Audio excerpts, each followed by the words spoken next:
Senado Eduto, Senado Eduto, Senado Eduto, Senado Eduto.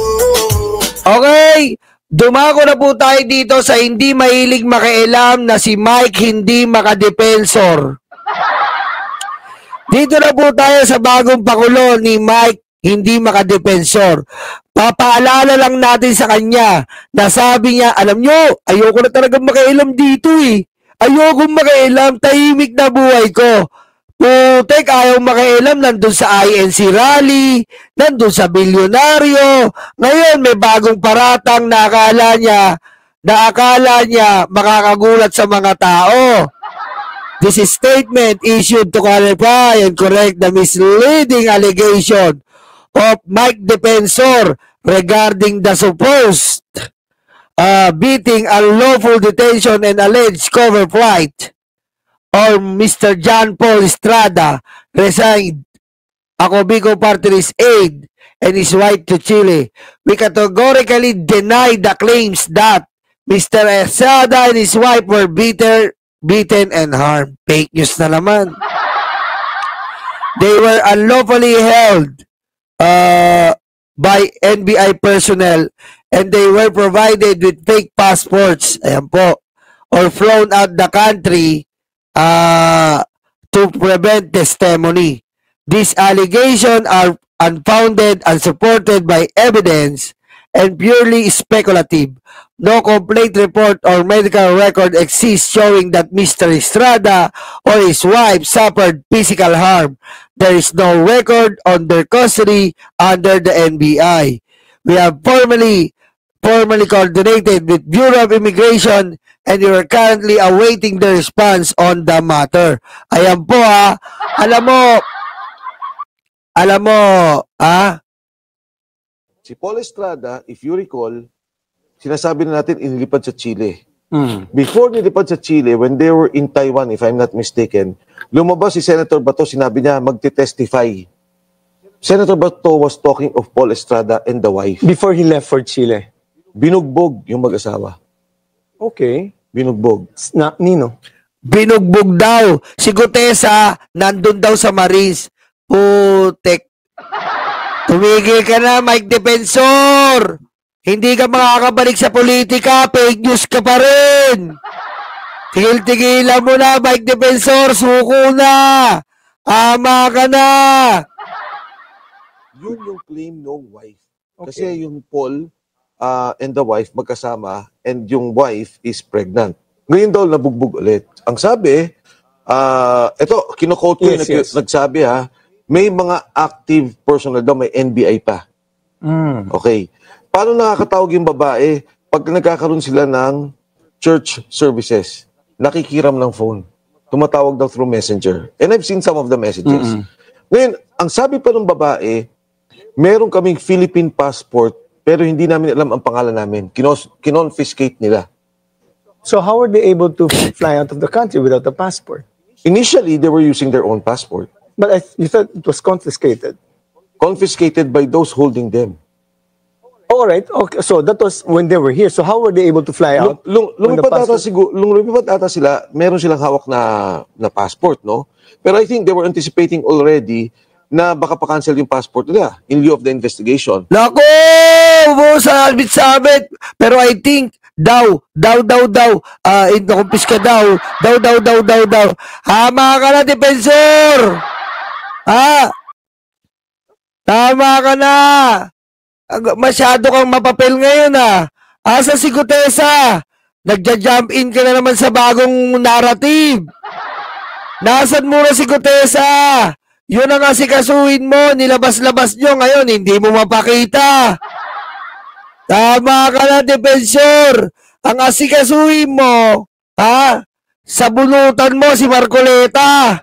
Baka nandun si Gutesa. Oh, anong narrative? Tinatago ng Marines.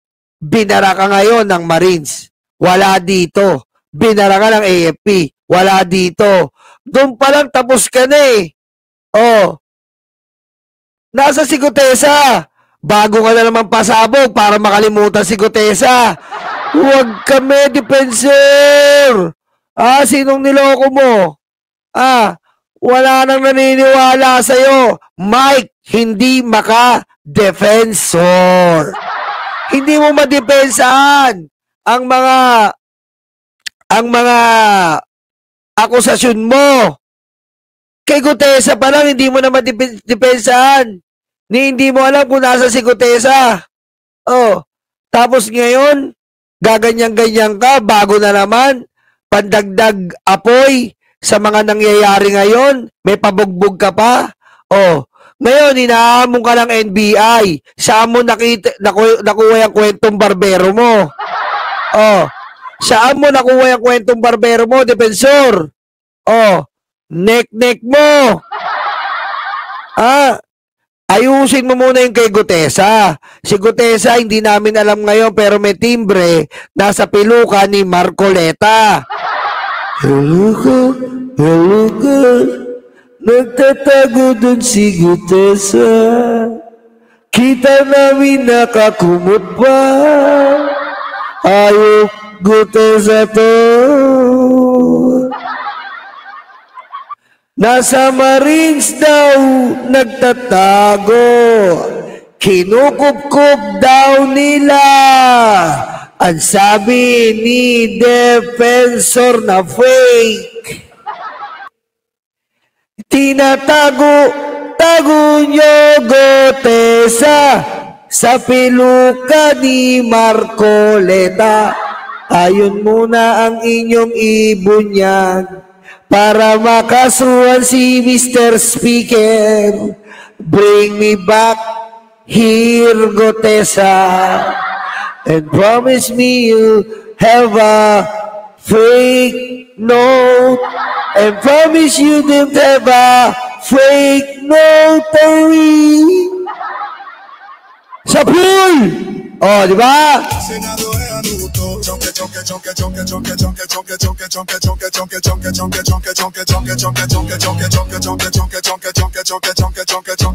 asikasuhin nyo muna yun bago kayo mag-jump into another narrative. Kaumay na kung yung unang mga bagay ay hindi nyo napatunayan, paano ka maglalakas loob na paniwalaan sa susunod kung yung una mo ginagalis, yung una mo nuknukan ng kabahuan at hindi mo napapatunayan kung ito ba ay totoo o hindi. Tapos ngayon may panibago ka na naman. Ayaw mo pang makiepal yan, ha? Partida ba yan? Yan ba yung sinasabi mong ayaw mo pang makiepal? Putik, umay na umay kami sa mukha mo. Umay na umay kami sa mukha mo. For Senator for 2028 ang nakikita namin sa noo mo. For Senator for 2028 nakikita namin sa ulo mo. Tigilan mo kami, Mike Defensor. Lagi ka na lang ganyan. Basta, para kang agent eh. Agent ka ng mga fake witnesses. Palagi agent ka ba ng mga fake witnesses? Ang dami mong artistang dala. Sino-sino ba mga client mo? Number 1, Marcoleta. Number 2, mga Duterte. Number 3, nandiyan pa sila Maharlika. Yan ba mga client mo? Yan ba mga client mo? Tindi mo rin, boy. Tindi mo rin, no? Diba? Tindi rin na ito, eh. Wala namang mapatunayan. Tapos, sasabihin niya, ginulpi na naman. Anong gusto mo? Ikaw paniwalaan namin. Yung NBI, hindi namin paniwalaan. Sabi ng NBI, grabe, ka-fake news ka. Pinaniniwala mo. Tapos ginulpi. Pwede mo naman ginulpi yun? Ang bilis ng technology ngayon, dapat nag-post na yun, ginulpi sila. Sige, nasa post sila ginulpi. Nasa ng mga larawang ginulpi. Nasa ng mga bidyong ginulpi. Nasa ng na peke ang passport. Ang dali sabihin yan. Susmi ka.